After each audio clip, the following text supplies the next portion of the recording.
obviamente, y colaborar un poco en este tema. Les decía que muchos autores pueden a veces concebir que hay hasta 4 o 5 paradigmas o enfoques de investigación. Eso pues no lo vamos a resolver ahorita de por qué pusieron 5 o 4 o 3, pero en general si uno mira la literatura, uno encuentra que más o menos históricamente han existido como 3 grandes paradigmas trasladados al campo de la investigación educativa, porque la investigación en ciencias es mucho más anterior a la investigación en educación. Ustedes cuando escribieron algún curso de epistemología, no sé, con Sandra Sandoval, los que estuvieron en la universidad, pues uno puede encontrar que casi que desde Aristóteles, Kepler, los físicos, Lavoisier y todos estos químicos, etcétera, ya ellos hacían investigación sin que efectivamente supieran qué tipo de investigación estaban haciendo, porque la epistemología de las ciencias es un área reciente del conocimiento. La epistemología de las ciencias nació a comienzos del siglo pasado, pero el epistemólogo era una especie de filósofo de la ciencia que se dedicó a estudiar cómo es que los científicos producían conocimiento desde siglos atrás. Esto es más que todo una especie de visión epistemológica de cómo se produce el conocimiento dentro de una ciencia en particular.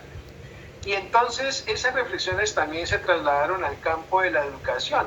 Hay muchas personas que hace años hacían investigación educativa, pero no sabían dentro de qué enfoque estaban. Simplemente iban, hacían cosas en la escuela, ponían a los niños, recogían datos, pero nunca se preguntaron efectivamente dentro de qué enfoque o paradigma estaba su investigación.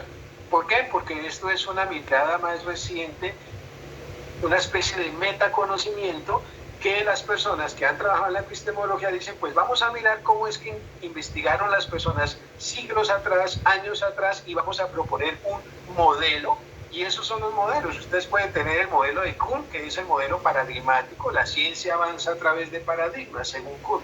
Otro es Karl Popper. Popper dice, no, la ciencia avanza a través de falsaciones empíricas. Otro era Imre Lakatos. Imre Lakatos dice, la ciencia avanza a través de programas de investigación científica, etc. Pero dense cuenta que Kuhn, Lakatos, Popper, Feyerabend eran epistemólogos de las ciencias. Algunos también eran científicos. Thomas Kuhn, por ejemplo, era físico. Pero él se dedicó no solamente a hacer física, sino también a estudiar cómo es que los físicos producen conocimiento científico. Y con base en eso propuso la idea de que la ciencia avanza a través de paradigmas. Listo. En el campo educativo, entonces, en la investigación educativa, entonces, es posible también identificar modelos,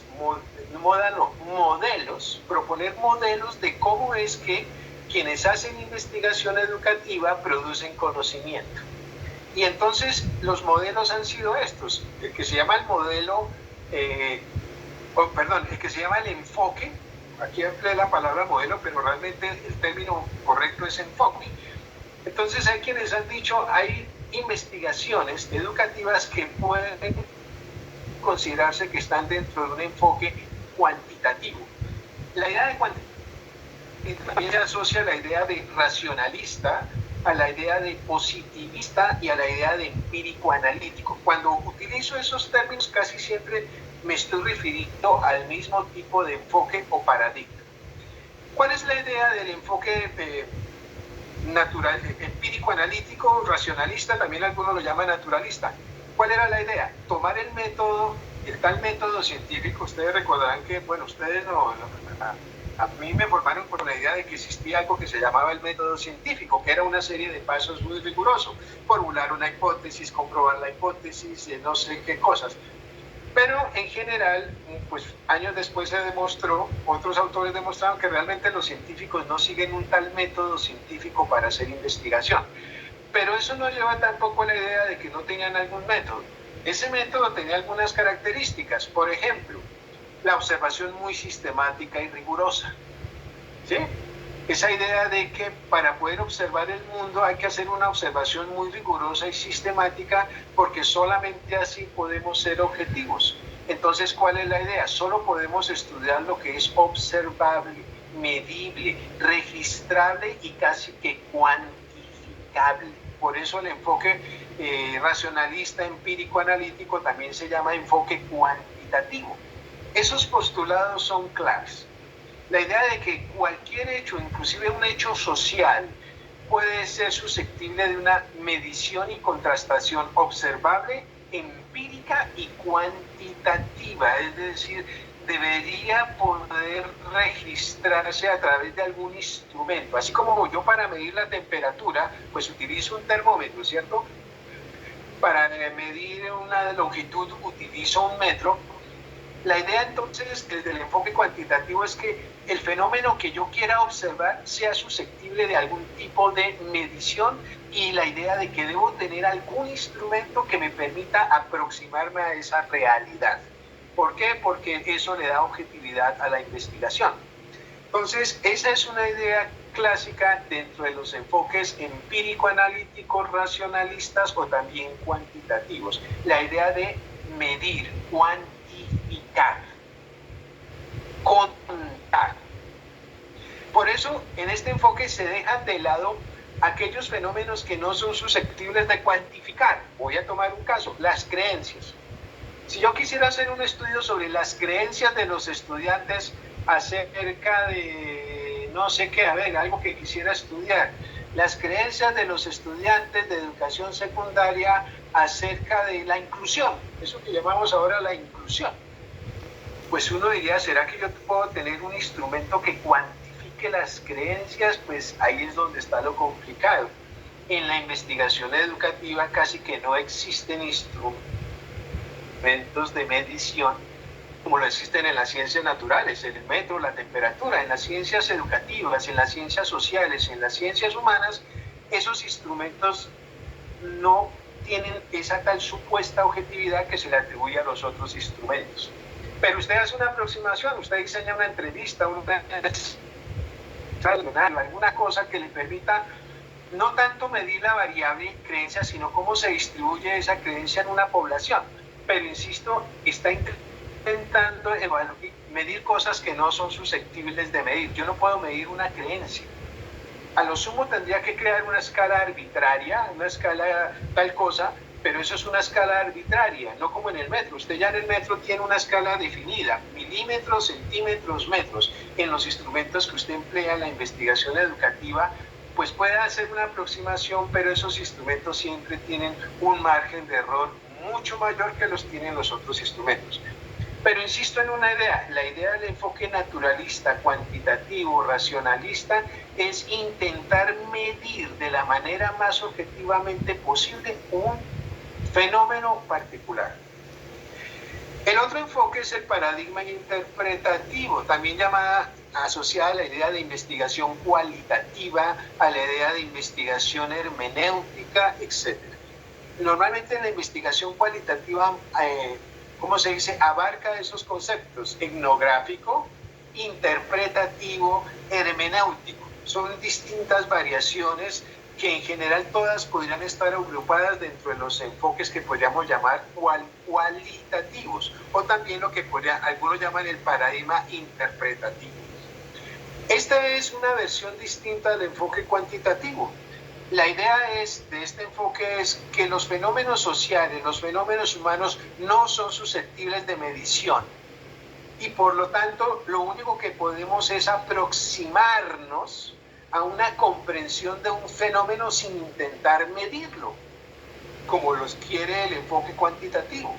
De tal manera que si yo estudio las creencias de los niños, por ejemplo, acerca de la inclusión, algo así, pues mi idea no es medir eso, mi idea es simplemente dar cuenta de cómo son esas creencias, qué características tienen, cómo se originan esas creencias, qué efectos tienen en el comportamiento de las personas. Pero el objetivo no es medir, es simplemente comprender, dar cuenta, describir, sin tener que apelar en ningún momento a un intento de medición.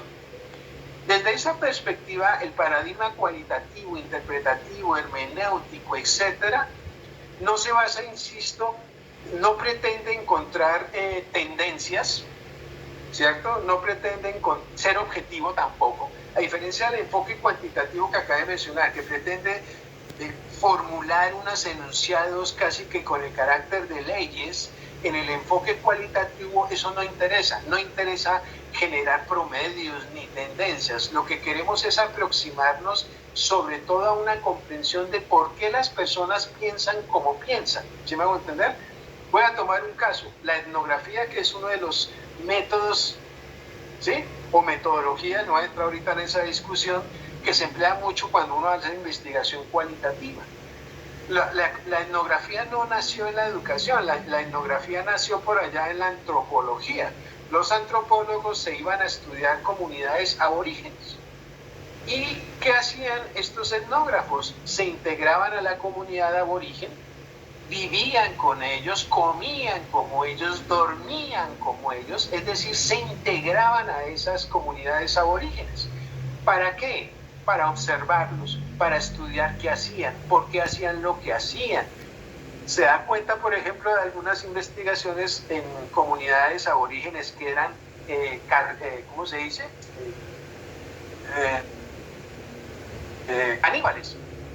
Los etnógrafos encontraron, por ejemplo, que en estas comunidades aborígenes los niños nacían con cierto tipo de taras, de problemas genéticos. Y los antropólogos, pues preocupados por enfermedades en los aborígenes, pues se fueron a donde esas comunidades aborígenes. Obviamente el proceso es más complejo que lo que estoy contando, pero estos antropólogos con el tiempo lograron integrarse a esas comunidades. ¿Qué pasaba? Los etnógrafos, estos antropólogos, lo que encontraron es que estas comunidades aborigen tenían unas costumbres como el hecho de que cuando alguien se moría,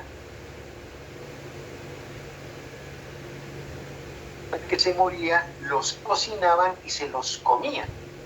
Ellos, pues, preguntaron a esas comunidades por qué hacían eso, y entonces los aborígenes les decían que efectivamente ellos creían que cuando se comían los restos de un ser vivo que estaba de alguien de la comunidad, las habilidades, las capacidades de esa persona se transmitían a las personas que consumían esos restos. El objetivo del etnógrafo no era transformarlos, no era decirles no sean brutos, dejen de hacer eso, más bien coman ajiaco y sancochito y háganse un sudado con papita y carne, no. El etnógrafo no pretende transformar, ¿sí me hago entender? En la investigación cualitativa no pretendemos transformar, lo que queremos es estudiar con más detalle un fenómeno en particular para comprenderlo, pero no se persigue una transformación. Pilas con eso.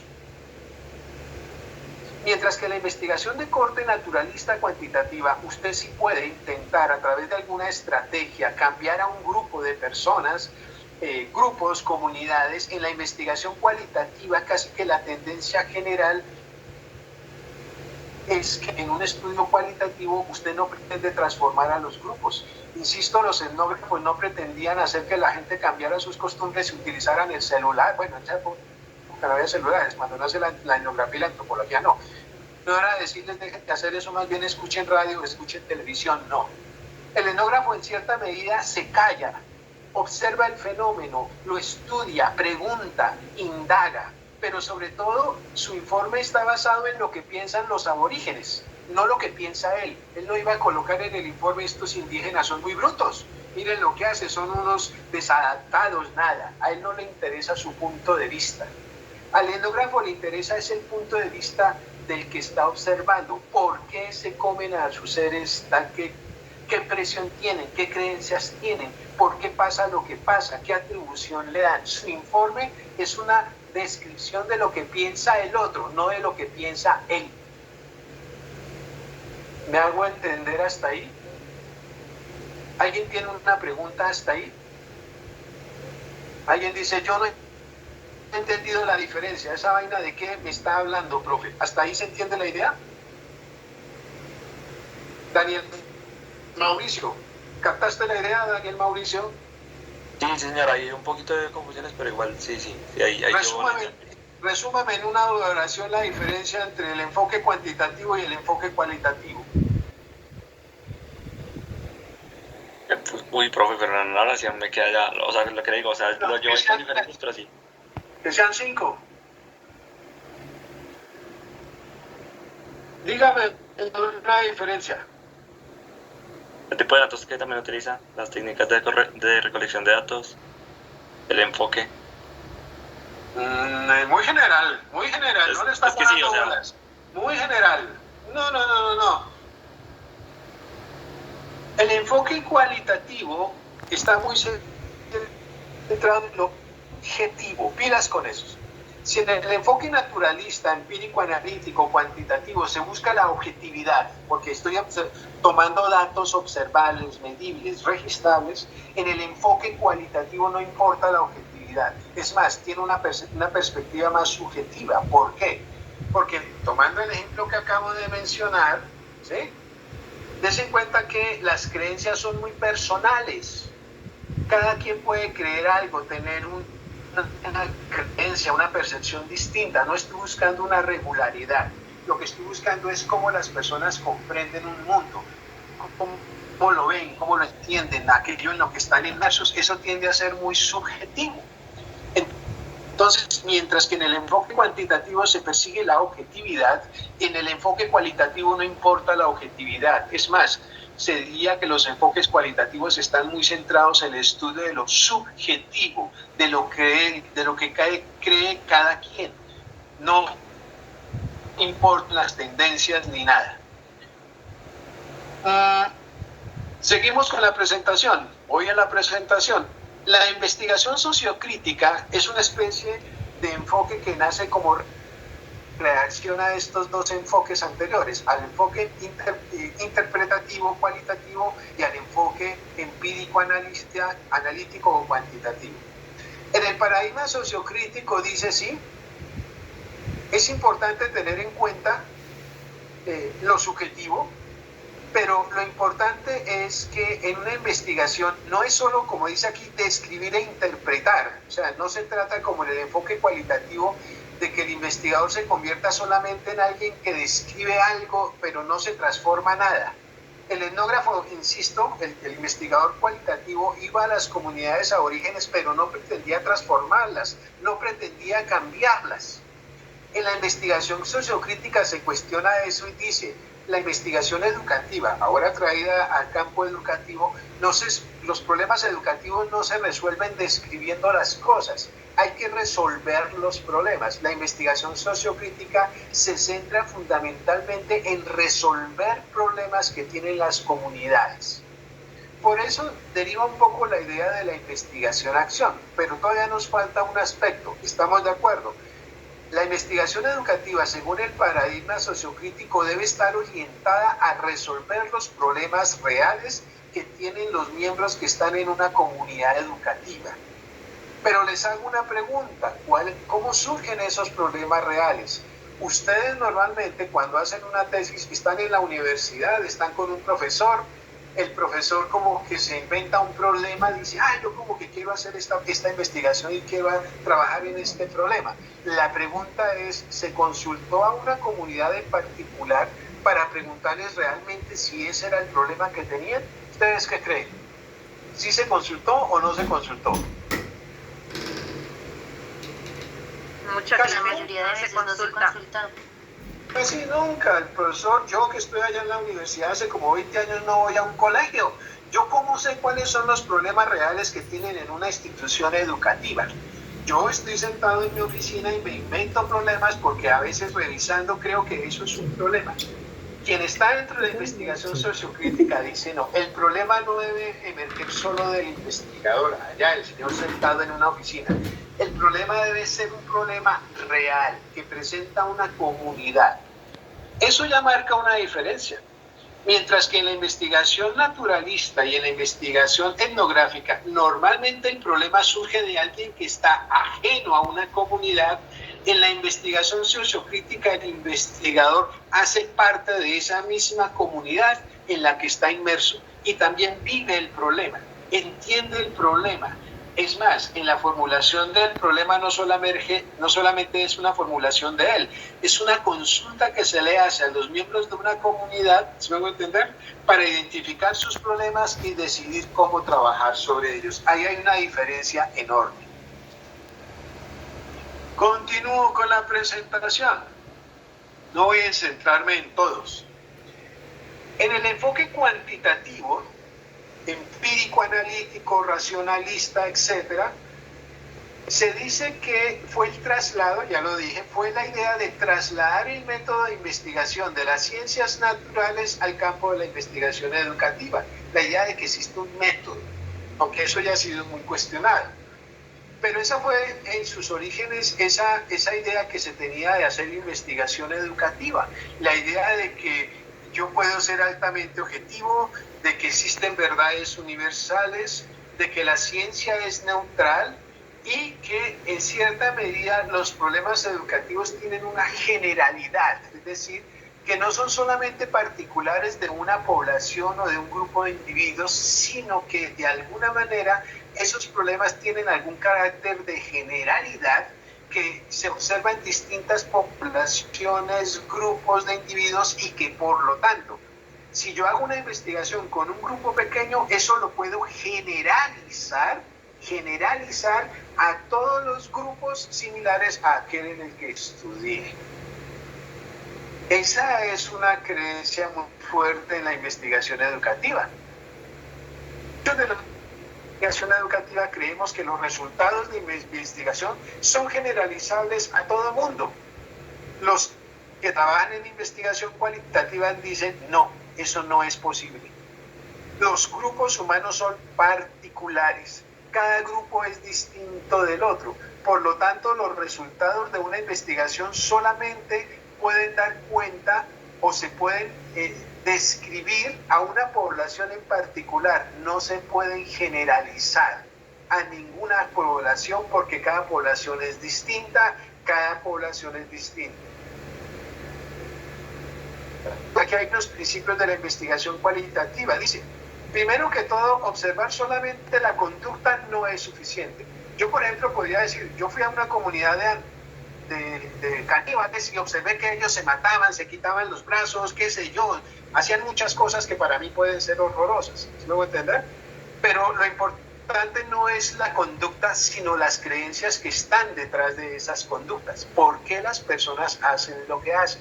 Entonces, en la investigación cualitativa no importa solamente observar, lo único importante no es lo manifiesto, lo importante es lo que está detrás, que configura precisamente el ámbito de las creencias, las ideas, las percepciones, porque esas creencias, ideas, percepciones son las que dan origen a algún tipo de conducta. Entonces, lo importante no es estudiar la conducta en sí misma, sino lo que mueve esa conducta, los intereses, las motivaciones, las ideas, las creencias, las percepciones, etcétera, etcétera. En la investigación cualitativa se dice, los seres humanos no pueden considerarse como objetos. Usted, por ejemplo, deja caer una manzana, ¿cierto? La ley de Newton. Entonces usted deja caer una manzana y entonces Newton vio caer la manzana y dije, parece que todo cuerpo cerca de la superficie terrestre experimenta una fuerza que la ala hacia el piso, hacia el centro de la Tierra. Eso ocurre con las manzanas. ¿Será que si yo dejo caer una pera también funciona y entonces voy, cojo una pera y la dejo caer? Y entonces ¿será que eso sirve entonces si dejo caer un pedazo de palo y entonces cojo el palo y lo dejo caer y observo que todos los palos, todos los objetos que tengan alguna masa son susceptibles de esa fuerza de atracción y formulo una ley? Todo cuerpo cerca de la superficie, tal cosa.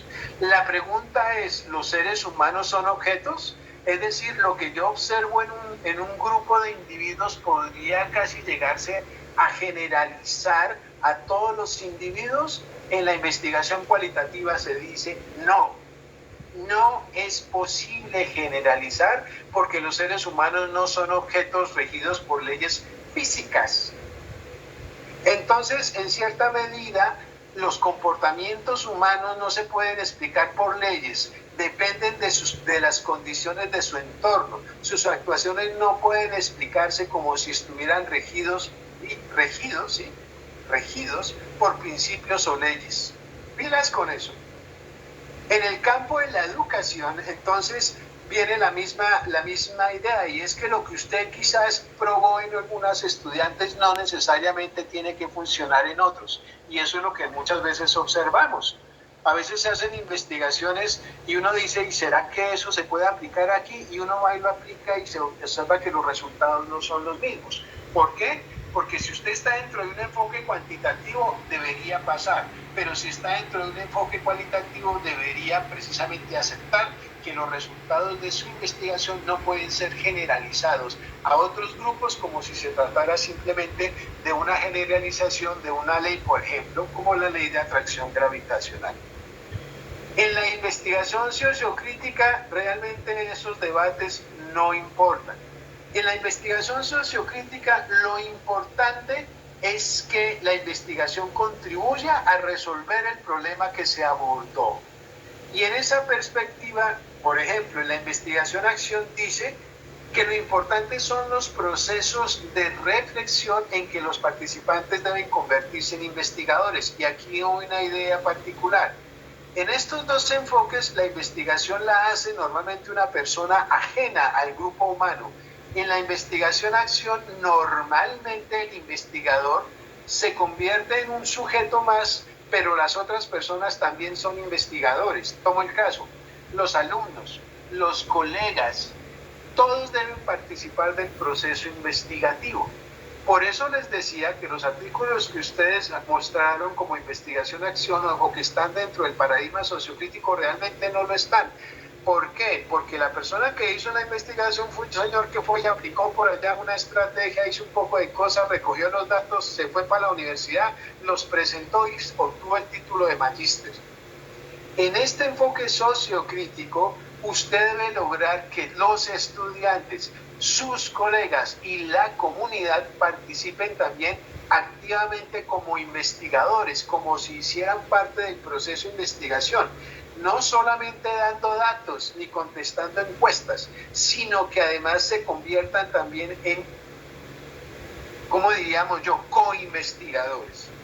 Les pregunto, en el caso de Cintia, ¿tú crees que en el artículo que presentaste se daba esto de que los miembros de la comunidad también se hubieran convertido en investigadores y hubieran ayudado en el proceso de investigación? ¿Tú qué crees, Cintia? Pues después de escucharlo a usted, creo que no. Por lo que hablaba de que todos los involucrados deben de convertirse en co-investigadores. Eso no se da. Por eso les decía que muchas investigaciones que tienen el título de investigación-acción y muchos de los autores que escribieron sobre investigación-acción jamás leyeron un texto bueno sobre qué es hacer investigación-acción. Creen que es investigación-acción porque intervinieron a un grupo, pero eso no hace que sea investigación-acción, ¿vale? Sigamos. Estoy hablando de algunas ideas, ya voy a terminar.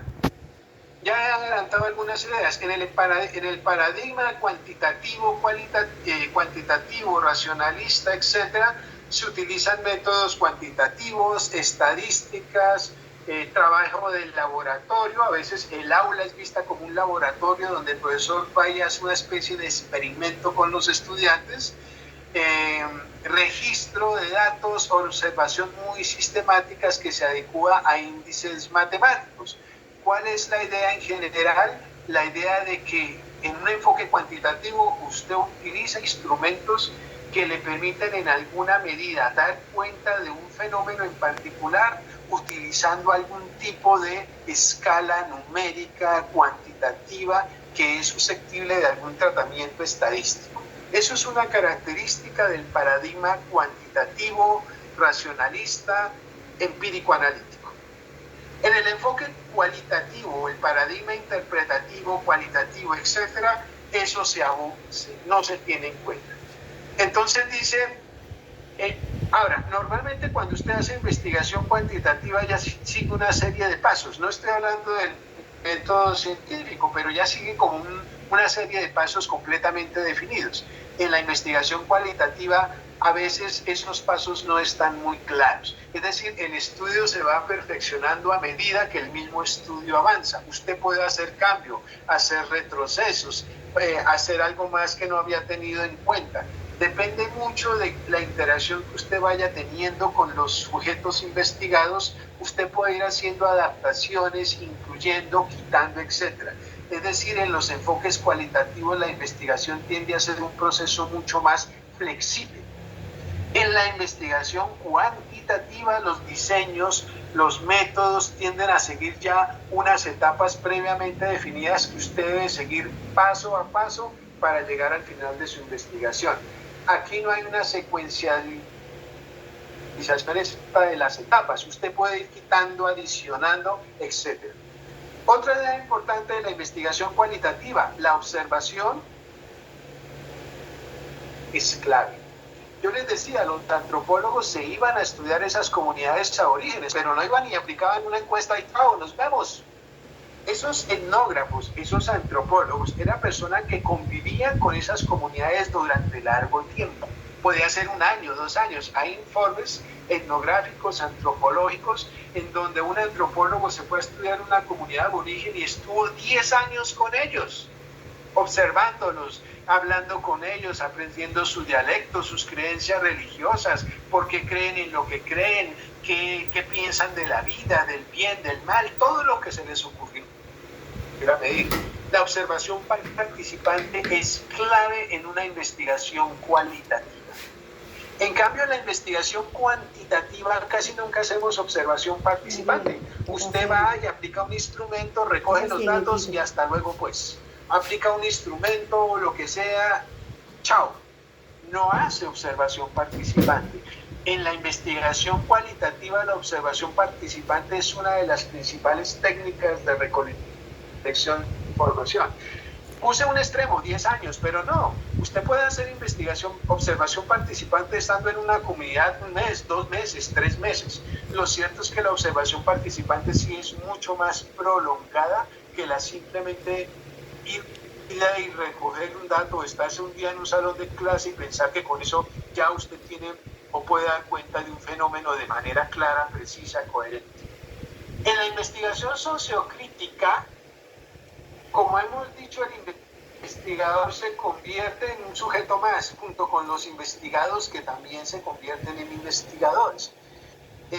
Para la investigación sociocrítica la observación es importante, pero no tiene que ser solamente participante. En la investigación sociocrítica se acepta un pluralismo metodológico, es decir, usted puede hacer observación participante, puede hacer entrevistas, puede hacer encuestas, puede hacer cuestionarios, puede usar una gran diversidad de técnicas para recoger información. A diferencia de la investigación cuantitativa, en donde casi siempre utilizamos instrumentos muy precisos para observar y registrar algún fenómeno, hablo de cuestionarios, de test estandarizados, en la investigación sociocrítica usted puede emplear diversas técnicas. ¿Cuál es la idea? Que entre más técnicas se emplee para recoger información, mucho mejor, porque eso le va a permitir dar una mejor cuenta del fenómeno que está estudiando. Y en el diseño de los instrumentos no necesariamente interviene solamente usted como investigador. En la investigación sociocrítica también los participantes pueden ayudar a la construcción de los mismos instrumentos para la observación y registro de los fenómenos que se están estudiando. Aquí la investigación sociocrítica tiene un carácter mixto. ¿Por qué? Porque acepta un pluralismo metodológico y un pluralismo instrumental. A diferencia de la investigación interpretativa cualitativa, en donde se usa mucho la observación participante y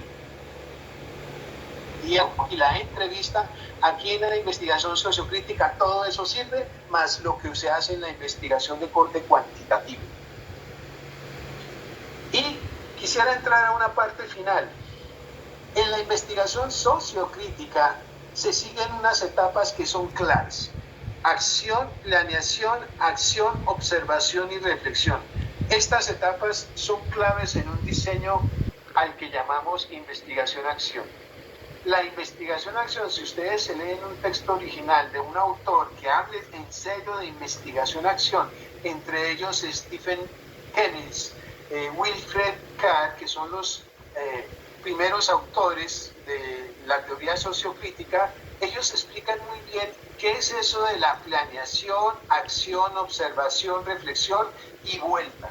Es decir, usted sigue este ciclo: planea, actúa, observa los efectos de la acción, reflexiona nuevamente vuelve a planear, vuelve a actuar, vuelve a observar y vuelve a reflexionar. Esto genera una especie de ciclo de espiral autorreflexiva, al que llaman ellos. Muchas investigaciones a las que se dicen estar ancladas a la investigación-acción no siguen estas etapas. Esto ya es suficiente también para decir puro cuento. Esa investigación realmente no puede considerarse como una investigación-acción porque no sigue este ciclo de investigación. En suma, ¿qué quiero decirles, jóvenes? Si usted va a hacer investigación-acción, tiene que leerse un texto de investigación-acción. No porque usted crea que va a intervenir sobre un grupo, ya eso hace que sea investigación-acción. Falsa. Hay muchas investigaciones en las que usted interviene a un grupo y eso no hace que sea investigación-acción. Entonces, una tareita, por anote ahí si tiene algún cuadro de este curso, tareita, buscarme algunos de los autores que hablan de investigación-acción en serie. Busquen a un señor que se llama Wilfred Carr o a un señor que se llama Stephen Kemmis con K, así como se escucha, Stephen Kemmis. Estos son los autores que realmente han hablado de la teoría sociocrítica y de lo que es hacer investigación-acción con juicio, con cuidado. ¿Vale? Entonces, yo les perdono que ahorita no lo sepan, no me interesa. Pero si yo llego a encontrar una tesis suya que en su metodología dice que es investigación-acción, y yo voy y miro y no veo que citó ni a Kemmis, ni a Wilfred Carr, ni veo que siguió estas etapas de planeación, acción, observación, reflexión, le echo esa tesis, la quemo, la echo a la hoguera, la mando a la Inquisición porque eso es puro bla, bla, bla. ¿Hay algo que no les haya quedado claro? La investigación, acción y la teoría sociocrítica, eso tiene de fondo como de ancho como de fondo. No lo vamos a abordar aquí porque este no es un seminario dedicado a la teoría sociocrítica ni a la investigación-acción. Lo que sí no les perdono es que cuando vayan a hacer su tesis y digan que van a hacer investigación-acción, ustedes cometan el mismo error. Porque como les digo, muchas tesis dicen que son investigación-acción, pero uno las mira, aún publicada en revistas indexadas, va uno y las mira y dice, este señor no tiene la más mínima idea de lo que es hacer investigación-acción.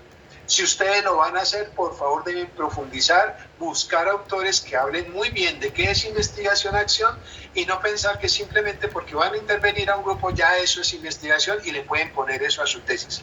Laura, te escucho. Buenas noches, profe. Me queda una duda en cuanto a la relación que tiene la investigación mixta con el paradigma sociocrítico. Yo diría, sin que eso sea una regla, pero en la investigación-acción se acepta, decía yo, un pluralismo metodológico. Luego la investigación-acción se aproxima más a los enfoques mixtos porque acepta tanto lo cualitativo como lo cuantitativo. ¿Sí me hago entender? Pero insisto, eso no es lo único que le da el carácter de investigación-acción a una investigación-acción, el que utilice lo cualitativo y lo cuantitativo. Des en cuenta que yo mencioné otros aspectos, la idea de que la investigación debe partir de problemas reales, la idea de que el investigador, los investigados y el investigador deben ser también participar del todo el proceso investigativo y además las fases que acabé de mencionar. Eso es muy típico de la investigación-acción. ¿Sí me hago entender? Si usted quiere dar cuenta de la investigación-acción, tiene que tener en cuenta esos 4 criterios. El investigador y los investigadores, que haya un pluralismo metodológico y sobre todo que se evidencie el seguimiento de esas etapas en el proceso investigativo. Bueno, jóvenes, hasta Profe, ahí. qué pena. ¿Sí? ¿Me podrías, por favor, repetir nuevamente los autores que nombraste? Wilfred Carr. Voy a intentar aquí rápidamente buscar un artículo de Wilfred Carr. A ver, Wilfred, como se oye Wilfred Carr, ese Carr creo que es con C, Wilfred Carr y Stephen Kemmis, aquí. ¿Están viendo mi pantalla? Sí, señor. Sí, señor. Miren, dice, lo que estoy buscando, Wilfred Carr, aquí dice teoría crítica. Aquí si quisiera entrar, bueno, yo podría buscar artículos más específicos, pero dice, Wilfred Carr y Stephen Kemming son autores de la teoría crítica de la enseñanza, publicada en 1988. En este libro los autores proponen una teoría crítica de la educación que rechaza el positivismo, o sea, lo cuantitativo, y los enfoques técnicos, bueno, que también siguen siendo cuantitativos. Pero también la teoría crítica cuestiona el paradigma interpretativo cualitativo. Es decir, la teoría crítica son suficientes para hacer una buena investigación en educación. Necesitamos un paradigma que en cierta medida nos integra a los dos, aproximándose a una perspectiva mixta de cómo hacer investigación. Pero insisto, eso no es lo suficiente. Aquí están los autores, mira, aquí están escritos, si ven mi pantalla, Wilfred Carr y Stephen Kemming. Busquen a estos autores, ellos también han escrito artículos que aparecen publicados en internet. Lean un poquito más qué es investigación-acción. Por ejemplo, miren, una ciencia crítica de la educación, pluralismo metodológico. Yo hablaba del pluralismo metodológico, que es muy propio de este enfoque de investigación. Pero si quieren hacer investigación-acción, insisto, lean más a estos autores. De lo contrario, no le vayan a poner por ningún lado a su tesis investigación-acción si no han leído a estos autores. ¿Estamos de acuerdo hasta ahí? Eso es pecado. Escriba, pecado, hacer investigación-acción y no haber leído a estos autores. Puro cuento, pura paja, no sirve para nada. Borren esa tesis, quémenla, échenla a la hoguera. ¿Listos hasta ahí? Bueno, me voy ¿a dónde me voy? ¿Dónde es que estoy? Voy a la actividad 3, antecedentes de investigación. Bien, voy a utilizar esta misma hoja, voy a insertar un salto de página. Yo quiero referirme a un aspecto que ustedes van a tener que hacer de manera inmediata, en la medida en que una vez que se reúnan con su director de tesis, ¿cierto? No sé, se van a reunir con Jaime Casas y Jaime les dice, no, yo estoy investigando cómo influye el laboratorio de tal cosa. Y usted va a trabajar conmigo y va a investigar sobre eso. Está bien. ¿Qué es lo primero que uno va a hacer en una investigación? Ustedes lo mencionaron ¿Recuerdan cuando dijimos cuáles eran las etapas en la construcción de un proyecto? Ustedes mencionaron, tenemos que tener un capítulo de antecedentes de investigación. La hipótesis que yo tengo, que casi que podría comprobar porque he leído tesis de doctorado, de maestría y de pregrado por todo lado, es que la mayor parte de la idea de cómo se hace un buen antecedente de investigación. Y como es una etapa central en este proceso que van a seguir, que es la construcción del proyecto, quisiera referirme específicamente a cómo considero yo debe hacerse un antecedente investigativo. Entonces, no, que es que yo venía en Transmilenio o iba en el bus para mi casa y se me ocurrió formularme esta pregunta de investigación, que cuál es la temperatura de ebullición del agua a una atmósfera de presión. ¿Será que eso es un problema de investigación? Dairo, ¿es un problema de investigación preguntarse cuál es la temperatura a la cual ebulle el agua a una atmósfera de presión? ¿Tú qué crees, Dairo? ¿Eso es un problema de investigación? Bueno, profe, considero que ya ese análisis se ha hecho con anterioridad con otros científicos y que por lo tanto ¿listo? Ya está de manera concluida. No vale la pena investigar esto, porque ya todo el mundo sabe cuál es el punto de la temperatura de ebullición del agua a una atmósfera. Ahora, usted se puede hacer una pregunta y hacerse esta pregunta. ¿Será que esto ya lo investigaron? En el caso del agua, pues ya ni siquiera tengo que preguntarme si eso ya lo investigaron porque yo ya lo sé. Pero en un problema que usted se va a plantear con su director de tesis, pregunta, ¿será que esto ya lo investigaron en China, en Pekín, en Timbuktu, en Pakistán, en Cincinnati, en Nueva York, aquí en Tenjo, en Boyacá, en Bosa? Entonces, yo tengo que entrar a ver la literatura si ese tema ya se ha investigado. Ustedes no son los Adanes de la educación. Usted ni es Adán ni es Eva. Pongan eso ahí, escriban en su cuaderno. Yo no soy Adán, yo no soy Eva.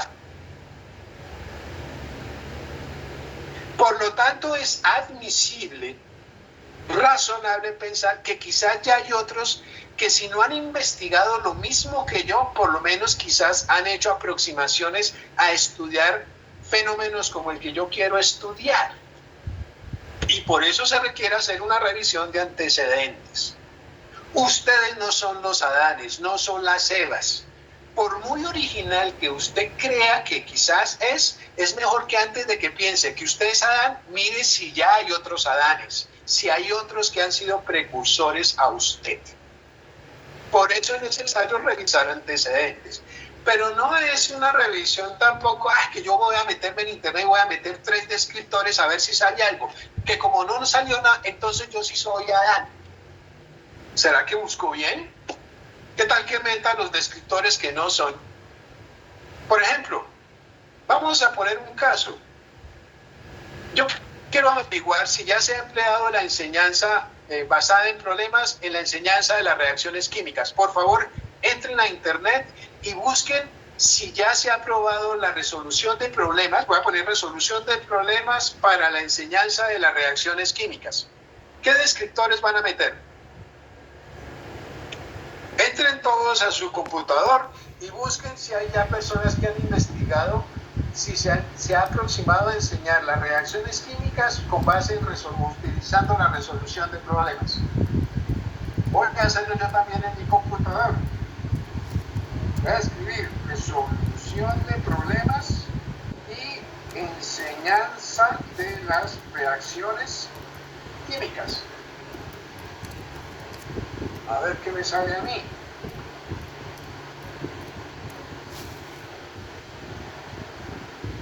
¿Les salió algo?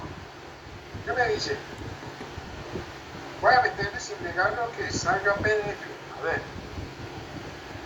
Guía para la enseñanza de las reacciones químicas, indagar sobre las reacciones químicas y desarrollo una secuencia de actividades para la enseñanza de las reacciones químicas, enseñanza experimental por indagación, indagación sobre las reacciones químicas, la enseñanza de las reacciones químicas y las estequiometrías deseadas por TIC y experimentación. ¿Ustedes están viendo mi pantalla? ¿Sí? Sí, señor. ¿No? Yo, por ejemplo, podría encontrar que sí se han hecho muchos esfuerzos para enseñar las reacciones químicas. Bueno, aquí también meten la estequiometría. Pero no veo que, por ejemplo, se haya trabajado, por lo menos en los 5 que alcancé a mirar, que se haya trabajado la resolución de problemas. Este habla, por ejemplo, de mediadas por TIC y la tal experimentación, pero parece que no hay algo que propiamente relacione las reacciones químicas y eso que se llama la resolución de problemas. Puede ser que esté mirando mal, quizás necesito mirar más, entonces necesito seguir mirando. Aprendizaje del concepto de reacciones químicas mediante él. Voy a mirar este artículo, entonces, mediante el modelo de resolución de problemas, y encuentro que sí, mire, ya hay gente que ha trabajado. Mire, aprendizaje del concepto de reacción química mediante el modelo de resolución de problemas. Entonces usted se está dando cuenta, usted no es el Adán chino. Quítese esa idea de que usted es el Adán. Yo debería leerme este artículo porque si yo quiero trabajar la resolución de problemas para la enseñanza de las reacciones químicas, yo puedo tener una variante respecto a este tema. Aquí hablan del concepto de reacción química. De pronto, de la reacción química no me interesa solamente el concepto, me interesa, por ejemplo, que aprendan a balancear reacciones químicas. Me interesa que aprendan, ¿qué otra cosa podría yo aprender de las reacciones químicas? Los tipos de reacciones químicas, ¿cierto? En las reacciones químicas vemos que hay distintos tipos de reacción, además depende si usted está en química orgánica o química inorgánica. En las reacciones químicas, por ejemplo, orgánicas, uno habla de reacciones de sustitución, de eliminación, ¿de qué más hay? Bueno, ya ni me acuerdo. Pero en la inorgánica uno habla de otro tipo de reacciones, no sé, habla de reacciones endotérmicas y exotérmicas, por ejemplo, según el calor absorbido en una reacción química. De pronto usted puede decir, este me interesa, pero yo puedo presentar una variante de esta investigación. Además, porque dice que aquí son estudiantes de la UCM. A ver, ¿qué es la UCM? ¿Qué será la UCM? Miremos rápidamente. ¿Será un nivel universitario? De pronto es una universidad. Usted te dice, me sirve, pero no es igual a la mía porque resulta que yo lo voy a hacer es con estudiantes de secundaria, mientras que esta investigación se hizo con estudiantes universitarios. ¿Qué significa eso? Que esta investigación no es exactamente igual a la que yo voy a hacer. Conclusión, me sirve como un antecedente. Es decir, toda investigación que más o menos sea similar a la suya. ¿Por qué? Tiene algún aspecto, una temática similar, pero no es idéntica a la suya, le puede servir a usted como un antecedente investigativo. O porque se hizo con otro grupo de estudiantes en un nivel superior. Puede que esta investigación que estamos viendo acá se hizo con estudiantes universitarios, pero usted lo quiere hacer con estudiantes de colegio o estudiantes de primaria. Lo puede utilizar como antecedente porque no es una investigación igual a la suya. ¿Sí me hago entender? En suma, no sé si me hago entender. Hay que darse la pena de buscar. Si yo me baso en los 4 primeros, digo, no se ha hecho nada, yo soy el Adán. Pero si usted explora con más juicio, en más bases de datos puede encontrar muchas investigaciones que pueden ser similares a la suya. Esas que son similares le sirven como antecedentes de investigación. ¿Me he hecho entender? Señor. Ahora, voy yo a la construcción del antecedente. Suponiendo que yo tuviese este artículo. No, pero no, como no lo voy a leer ahorita porque si no entonces me demoro 8 días. Voy a intentar construir un antecedente con base en una investigación que yo hice para que ustedes tengan en cuenta qué es lo que debe ir en el antecedente. Entonces, ¿qué debe tener un antecedente de investigación? Primero, un doliente, Zapata. Aquí voy a citar a Zapata Castañeda. ¿Quién? La pregunta es ¿quién es el autor de la investigación? Ahí dirán, ay no, pues qué bobada, yo he visto muchos antecedentes, y sí, pero a veces uno encuentra antecedentes en los que uno no sabe realmente quién es el autor de la investigación. ¿Quién? ¿Cuándo? Voy a hablar de una investigación que hice en el 2012. Por lo menos la única referencia que yo puedo tener es el año de publicación. Si yo voy y miro el artículo anterior que acabo de ver, pues ese artículo fue publicado por un autor en una revista en un año particular. Yo me refiero en este caso a un artículo, por ejemplo, que se publicó, estoy inventando, en el año 2012, porque esto será lo que voy a citar en la bibliografía. Pueden ser uno o varios autores. Aquí estoy dando un ejemplo, Zapata Castañeda 2012. Realizó lo pongo en pasado. ¿Por qué? Porque todas las investigaciones que yo utilizo como antecedentes se hicieron en el pasado. Entonces, realizó o realizaron, si son varios autores, realizó una investigación que tuvo como objetivo, aquí estoy citando cuál fue el objetivo de la investigación. Si no tengo el objetivo y no está escrito, entonces por lo menos cuál fue el problema de la investigación. Yo puedo investigar, realizó una investigación en la que se examinó la relación entre, voy a poner, el desarrollo de habilidades de pensamiento y la resolución de problemas. Aquí estoy hablando de cuál fue el problema. Se examinó la relación entre el desarrollo de habilidades de pensamiento y la resolución de problemas. Esto que estoy marcando aquí con color, o bien es el problema o bien fue el objetivo. Porque en otras, por ejemplo, usted puede encontrar, no dice el problema, simplemente dice, tuvo como objetivo evaluar el efecto de la resolución de problemas en el desarrollo de habilidades de pensamiento. Cualquiera de las dos es posible. Es decir, en un antecedente debe estar descrito cuál fue el problema de la investigación o cuál fue el objetivo, o ambos, no pasa nada. 2, bien, siguiente, 1, 2, como 3. Aquí, ¿con quién? Aquí viene, en un grupo de estudiantes, aquí lo voy a decir, en un grupo de estudiantes de 10º grado del Colegio de la institución Alberto Merani. Estoy tomando como ejemplo la idea. ¿Qué quiero señalar? Aquí ya hay varias cosas que he dicho que deben tener un antecedente. ¿Quién? ¿Cuándo? ¿Qué? El problema. ¿Para qué? Objetivo. ¿Con quién? Un grupo de estudiantes de grado 10º. Se encuentra que he enunciado varias preguntas. ¿Quién? ¿Cuándo? ¿Qué? ¿Para qué? ¿Con quién? Un grupo de estudiantes de grado 10º del Colegio Alberto Merani. Profe, una pregunta, perdón. ¿Sí? Si en el problema de la investigación se menciona la población, ¿puedo omitir eso o No puede decir. Okay. Yo lo estoy redactando acá, pero usted puede decir, se realizó una investigación que tuvo como objetivo actuar en la resolución del problema. Bueno, aquí lo estoy diciendo, en un grupo de estudiantes. No importa, lo que quiero señalar es que en el antecedente tiene que estar descrito con qué población se hizo el estudio. ¿Sí? Vale, sí, señor. Sí, señor. Pero cuando digo dónde, me falta algo. ¿Dónde? ¿Dónde queda el Alberto Merani? Imagínense que alguien que está en Pakistán lee su trabajo y dice, oh, estos niños hicieron la investigación con estudiantes de grado de... ¿Y en dónde queda el Alberto Merani? Eso es en China, en Timbuktu, en México, pues uno inferiría, pues parece que puede ser en Lima, Perú, o puede ser en Ecuador. No he dicho todavía, lo debo de decir, de grado de una institución educativa del Colegio Alberto Merani ubicada en la ciudad de Bogotá, Colombia, si quieren ponerlo.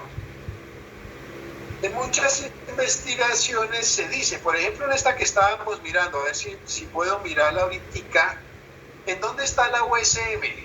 Miremos acá, identificar las relaciones que se establecen entre la resolución de problemas y el aprendizaje del concepto de reacciones químicas en los estudiantes de la USM. ¿Dónde queda la USM? ¿Alguien sabe?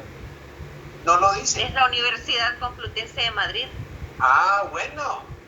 Usted lo sabe, pero si uno no supiera qué es la USM, debería ser una sigla. Primero que todo, aquí debería decir, en la Universidad Complutense de Madrid, paréntesis, UCM. Eso es un error en la redacción. Usted cuando utiliza una sigla, debe haber citado primero el nombre completo de la sigla y después sí haber escrito UCM. Aquí cometen ese error. ¿De acuerdo? Pues si uno dice la Universidad Complutense de Madrid, ya supone que Madrid no queda aquí al lado de Mosquera, sino la Universidad Complutense de Madrid, que queda en España. Muy bien, estos chinos son muy pinos. Pero el Alberto Merani, ¿será que eso se sabe de dónde queda? Más complicado. Entonces, ¿quién? ¿Cuándo? ¿Qué? ¿Para qué? ¿Con quién? Ahora viene el problema del cómo. Entonces, en esta investigación, yo debería decir, por ejemplo, la investigación se desarrolló en 3 etapas. Voy a decirlo acá, en 3 etapas. Empleando un diseño pre-test, estrategia, post-test. Estoy hablando de el diseño de la investigación. En esta parte digo, la investigación se desarrolla en 3 etapas empleando un diseño pre-test, estrategia, post-test. Estoy mencionando cuál fue el diseño de la investigación. Entonces estoy diciendo, además de lo anterior, digo, ¿con quién? ¿Cómo? ¿Cómo se hizo la investigación? Se desarrolló en 3 etapas, empleando un diseño pre-test, estrategia, post-test. Punto. ¿Debería yo describir el diseño? Mejor sí. Entonces yo podría ampliar el diseño diciendo, en el pre-test se empleó un cuestionario. Por ejemplo, un cuestionario. Aquí está habilidades del pensamiento. Entonces, yo quiero mirar la relación entre el desarrollo de habilidades del pensamiento y la resolución del problema. Entonces, digo, en el pre-test se empleó un cuestionario estandarizado, estandarizado para evaluar las habilidades de pensamiento. Punto. Luego se aplicó aplicó la estrategia de resolución de problemas durante 15 sesiones.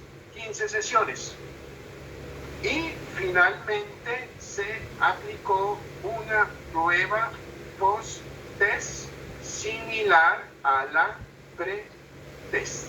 En suma, ¿qué quiero señalar? Ustedes deben escribir cómo se hizo la investigación. No es que yo ya llegué hasta aquí, hasta que se hizo con estudiantes de grado del Colegio Alberto Merani ubicado en Bogotá. Ya ese fue el antecedente, eso no sirve para nada, no nos dice nada. El antecedente tiene que estar completo, debe decir quién, cuándo, qué, para qué, con quién, dónde, cómo. Ese cómo es clave.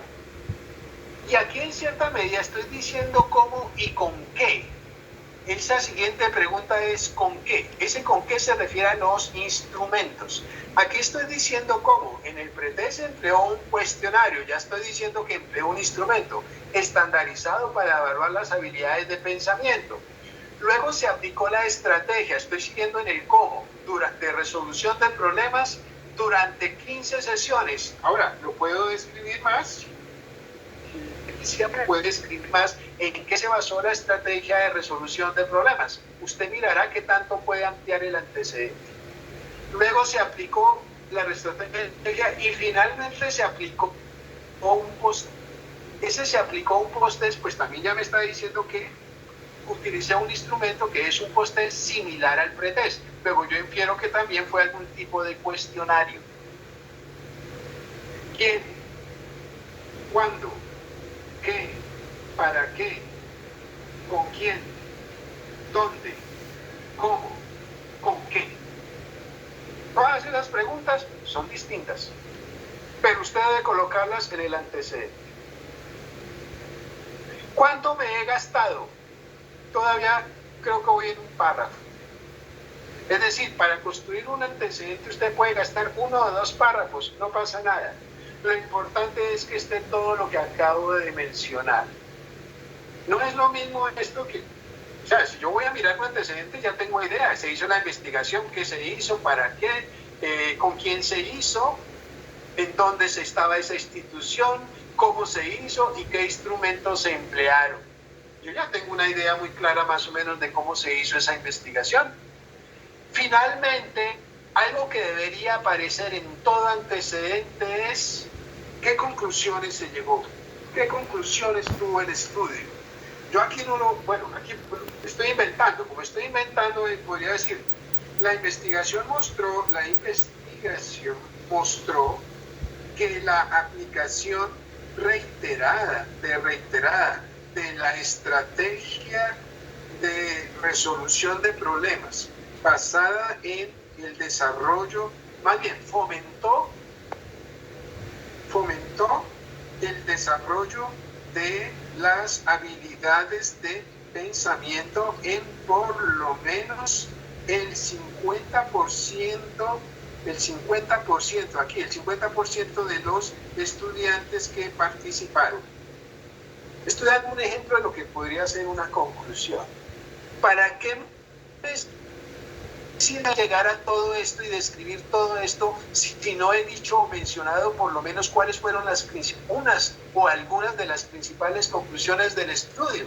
Yo me quedo aquí literalmente iniciado si solamente voy hasta decir cómo se hizo, pero qué conclusiones se obtuvieron en el estudio. Diga por lo menos 2.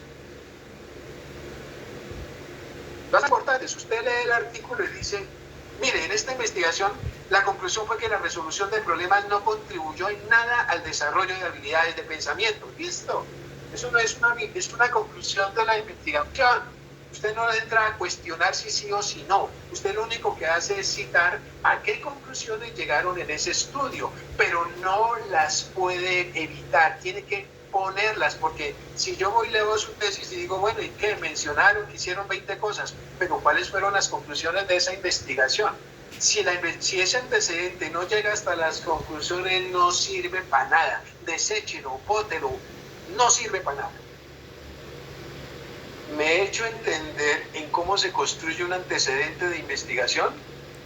¿Cuánto me gasté? Aquí me gasté un párrafo.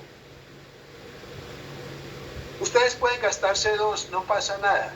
No hay una norma que diga un antecedente debe tener un párrafo. Lo que sí les digo es que el antecedente debe tener todo lo que he mencionado. ¿Alguien no entendió cómo se hace un antecedente de investigación? Laura, Fernanda, Cadavid, ¿tú qué crees? Hola. ¿Tú hiciste alguna vez una investigación, cierto? ¿Metiste algún Sí, capítulo de antecedentes? No me acuerdo, ¿O no? creo que sí. Sí, sí. ¿Qué crees? ¿Que esos antecedentes cumplían con lo que yo acabo de decir? No. Ah, Profe, pero yo tengo una duda. Por ejemplo, bueno, obviamente esto es la manera de ejemplo, ¿cierto? Entonces, tomaste de referencia un artículo. Cuando uno escribe la tesis, por supuesto se va a encontrar más artículos relacionados con la investigación que uno quiere hacer. Entonces, la forma de construir el antecedente sería como una redacción, no sé, como con un hilo conductor de cada uno de los artículos que uno encontró, o cómo sería, no sé si me hago entender. la verdad no lo entiendo. O sea, por ejemplo, yo tengo... Perdóname, de cada artículo que tú leas, Ajá. ¿me entender? La idea es que contenga, si vas a construir un antecedente de ese artículo, la idea es que contenga mínimo lo que acabo de mencionar. Puede ser en otro orden, pero en general hay que seguir el mismo orden. Es decir, en toda investigación casi siempre se parte de un problema y un objetivo, es lo primero. Casi siempre aparece qué era lo que se pretendía, casi siempre aparece luego una descripción de la población con la que se hizo ese estudio y en dónde estaba. Casi siempre después sigue la parte metodológica, y en esa parte metodológica yo estoy citando en qué etapas, cuál fue el diseño de la investigación. Después, casi siempre en una investigación al final se describen cuáles fueron los instrumentos, cómo se aplicaron, ¿cierto? Y finalmente usted en una investigación lo que obtiene son unos resultados y unas conclusiones. Ese es el estándar de casi toda investigación. Por lo tanto, el antecedente sigue más o menos la misma construcción. No tiene sentido de que yo en el antecedente primero ponga la conclusión y después ponga al final cuál fue el problema. No tiene sentido, ¿cierto? Normalmente el antecedente sigue el mismo protocolo que se sigue en cualquier investigación, desde el problema hasta las conclusiones. Si eso es lo que me preguntas, diría eso es casi un protocolo estándar. No, perdón, es que no me hice entender bien. Si, por ejemplo, yo encuentro 3 artículos de referencia para construir mi antecedente, ¿los redacto para cada uno o es una construcción de un antecedente colectivo? Para cada uno. De cada artículo construyes un antecedente. Recuerden lo que les dije en la sesión inicial. Los antecedentes deben organizarse cronológicamente. Primero los más antiguos y después los